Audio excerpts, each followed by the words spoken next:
What about God's mercy? You know, the first reading from the book of the prophet Amos is pretty much talking about the same thing that Jesus is talking about.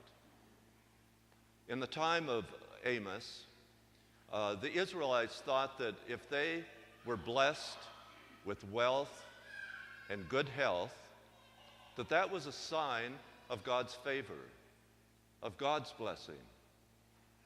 And if you weren't wealthy, and if you had bad health, and things just weren't going well for you, then somehow God is punishing you. My grandmother and I used to argue about this a lot. She was a very strong German, traditional Catholic, and she believed that because we were having problems in the family, that it was because of our sins.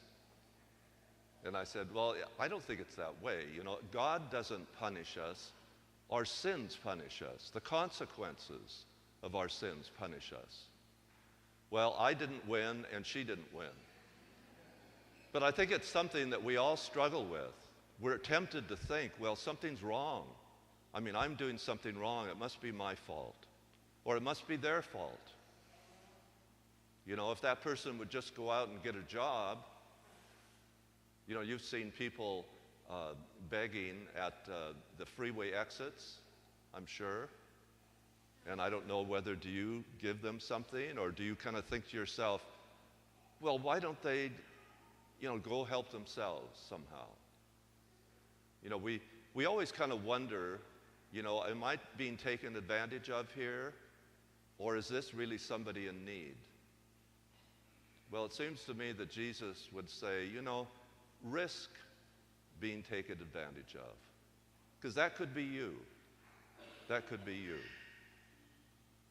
I know for sure one fella that was honest, and he was standing at the exit of the freeway down by Olympia, and he was holding a sign on cardboard, "Would you please give me money for my son's tuition?"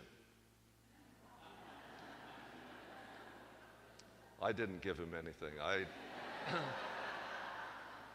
think he was being honest. He needed money for his son's tuition. Although somebody last night after Mass shared this story with me. He was in Seattle and he was walking to the cathedral, to St. James Cathedral. And as he was walking on the sidewalk, a lady came up to him just with her hand out. She didn't say anything, but her hand was out. And he didn't give her anything. He just pretended not to notice her, which we often do, I think. And then he felt badly about it, and he said, "No, I'm going to go give her something." He turned around, and there was no trace of her at all. She simply disappeared. And he took that as a sign that God was trying to tell him, no, you should help people. It was probably an angel that God had sent to remind him how important it is. Of course, we all have to discern that. But the story that Jesus tells is of this rich man, you know, in fine linen, like me, in a palace, eating sumptuously, and at his doorstep was this poor man, Lazarus. And so the rich man probably had to walk over him to get into his home. And so he was almost pretending that he wasn't there. He was probably annoyed, as we can be. And the poor man just wanted even the scraps from his table. And the dogs even had mercy on him.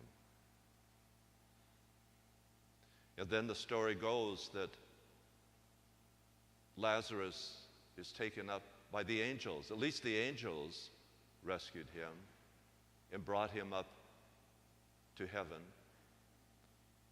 And the rich man was begging. Now it's really interesting because Somehow the rich man knew his name. He says, well, will you send Lazarus? Will you send him?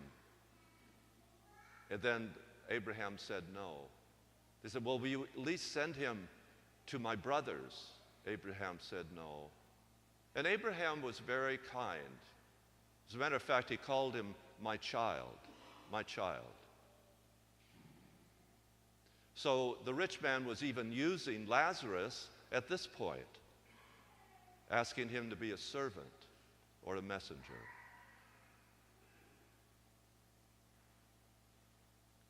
You know, in each one of us, we have a Lazarus as part of us. We have someone in us who is like him. Someone who is lying at the doorsteps, begging for help. But we also have a rich man inside of us who doesn't even notice him, who doesn't have mercy, will not let him in, will not open his door of mercy. Just like a dream, you know, all the different parts of your dream are a reflection of you. We don't want to admit it, but our dreams are often revealing something about ourselves, maybe that we want or don't want to know. But the parables are very similar. We are the characters in the parable. And so we are also Lazarus and the rich man.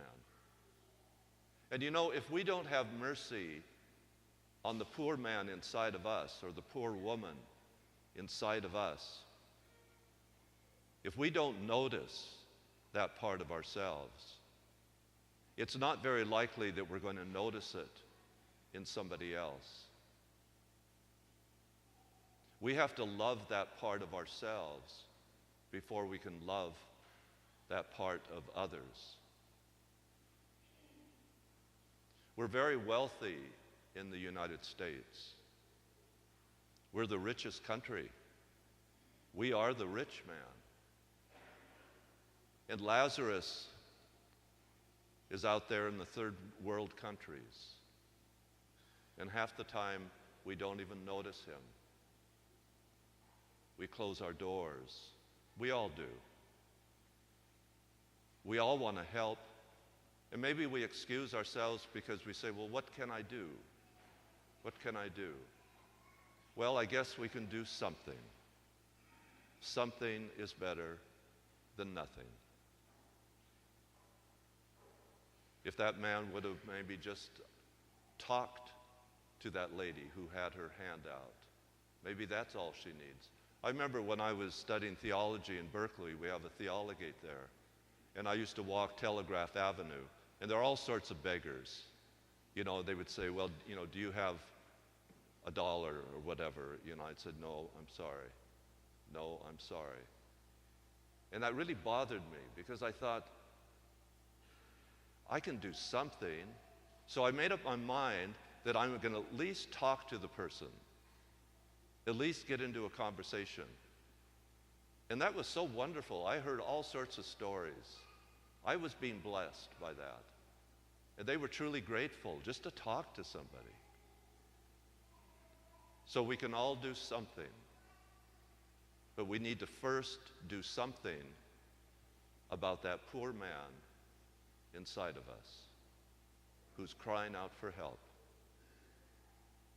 We'll be coming up to communion. The angels will be carrying us up to the altar so that God can welcome us into his door of mercy.